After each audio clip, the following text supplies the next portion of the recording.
eta ezintasunez beteriko aztea izan da guztiontzat. Mundu osoa zeharkatzen duten sensazioak noiz eta nola amaituko diren ez dakigunak. Pentsiodunen mugimenduan, justizia sozialaren eta herrien autodeterminazioaren alde egiten dugu.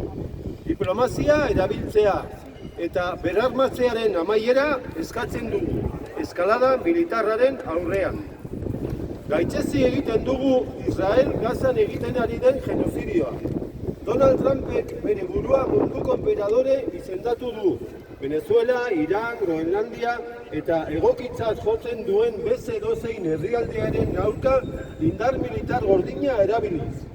Haren jarduerek sistematikoki urrazten dute nazioarteko zuzenbidea eta mundu gerra handi bat gertatzeko arriskua handitzen dute. Ez dugu gerrak, genozidioak edo eraso kolonialisten konplize izan nahi.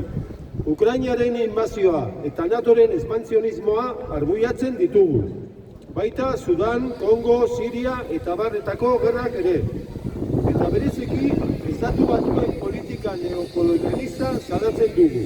Venezuela, Kolombia, Mexiko, Kuba, Groenlandia, Iran edo Nigeria mehatxatzen dituena.